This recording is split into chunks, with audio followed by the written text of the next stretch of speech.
Welcome to the Draw This Halloween special. This will be a 4-part series where I'll draw 4 different illustrations while describing my process so that you the viewer can follow along. So let's go ahead and start with our first Halloween related illustration, which is going to be a bat. I'm here inside of Corel Painter 2015, and what I'm going to do is I'm going to create a new layer, and I'm going to call this head, and I'm going to create another layer, and I'm going to call it body. And I'll create one more layer and we will call this white lines. There's not going to be very many layers in this piece. It'll be a pretty simple drawing of a bat. So we want to move the head above the body. We can keep the white lines on top. So on the head layer, we'll select black. We'll select the scratch board tool. You'll want to make sure that your opacity is set to 100, your resaturation is 100, and your bleed is 0. You should be getting something like this when you draw. You should have pen pressure as well. So we're going to go ahead and make use of symmetrical drawing. So we'll turn on the mirror painting tool by clicking here in the toolbar. And you may have to turn it on with this on button here. You can turn it on and off that way. And when you draw with this mirror painting tool with a brush selected, what you draw on one side is going to get mirrored on the other. You want to try to avoid moving this guide after you've already started drawing or you're going to mess up your symmetry. So we'll go ahead and loosely sketch in the head for our bat. Bats have pretty big ears. Go ahead and make sure that the line is closed because we can go ahead and use the paint bucket to fill this in. Now don't worry about the edges being super smooth because we can go and clean those up later, but this will work for our head. Let's go to the body layer. We'll use the scratch board tool and let's draw in the body for our bat. It's going to be something like this.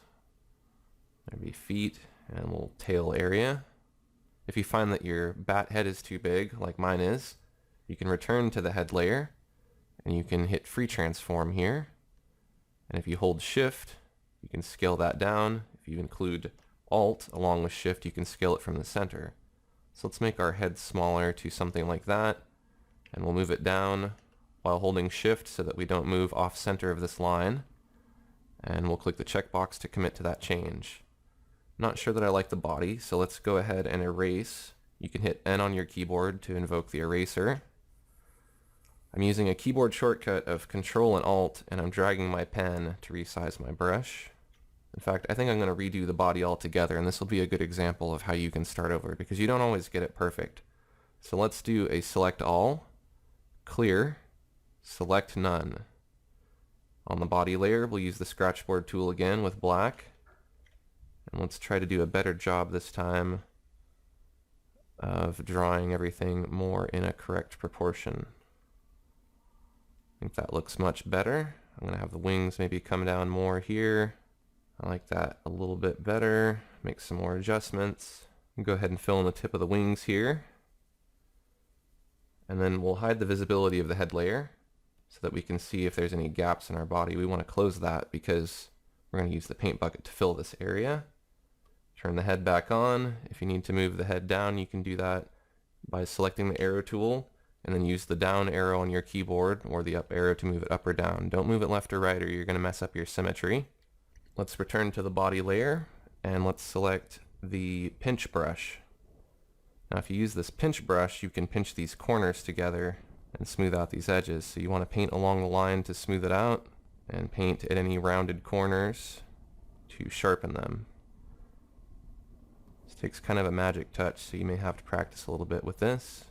You can also use the Distorto to pull out pixels like so, and you can push them back in. Sometimes that works better for sharpening these corners. Let's return to the head layer, and let's smooth that out a little bit using the pinch brush as well, anywhere that we need to. I think that looks pretty good. Let's go to the white lines layer, and let's select white. And we will use the scratch board tool to go ahead and draw in some eyes. Now you can do any kind of eyes you want. I'm going to do eyes that are like this. You want to have roughly one eye distance between your two eyes. And let's go ahead and do a mouth too. This will be the top lip. And the bottom lip will be there. We'll just fill in the middle. I'll hold Alt on my keyboard to select black. And we'll draw in some fangs. And if you wanted to, you could select the paint bucket and choose red, and you could fill the mouth with red. If you want it to be red, you could do the same with the eyes if you want the eyes to be red. Let's select white again, and that scratchboard tool again, and we'll draw in a chin. And if you wanted to, you could add details elsewhere. You could add some highlights on the wings. You could kind of indicate where the body might be. You could put in some nostrils, and you could return to the body layer, select black, and you could even draw in some feet with claws.